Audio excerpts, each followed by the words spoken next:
Dikisahkan suatu ketika Syekh Abdul Qadir Al-Jailani bersama para muridnya sedang melakukan perjalanan menuju ke suatu tempat. Di tengah perjalanan, Syekh Abdul Qadir Al-Jailani bertemu dengan salah seorang pemabuk yang sedang mabuk berat. Tak diduga, pemabuk tersebut menghentikan perjalanan rombongan Syekh Abdul Qadir Al-Jailani.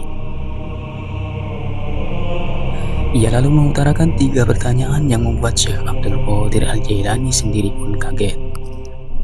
"Wahai Syekh, apakah Allah mampu mengubah pemabuk sepertiku menjadi ahli taat?" tanya si pemabuk.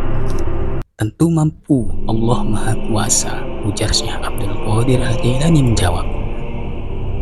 Kemudian si pemabuk bertanya lagi, "Apakah Allah mampu mengubah ahli maksiat sepertiku menjadi ahli taat setingkat dirimu?"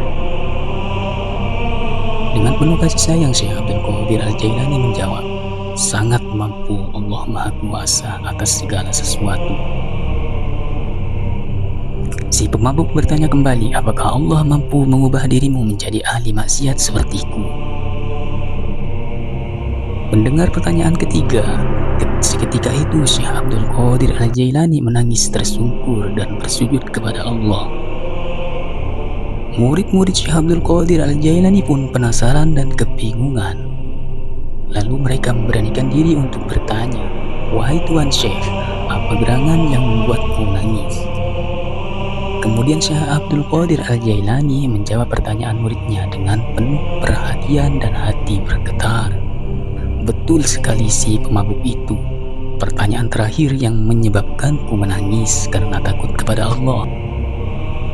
Kapan saja Allah mampu mengubah nasib seseorang termasuk diriku? Siapa yang bisa menjamin diriku bernasib baik, meninggal dalam keadaan husnul khotimah?" Pertanyaan itu pula yang mendorongku untuk bersujud dan berdoa kepada Allah agar tidak menjadikanku merasa aman terhadap rencana Allah.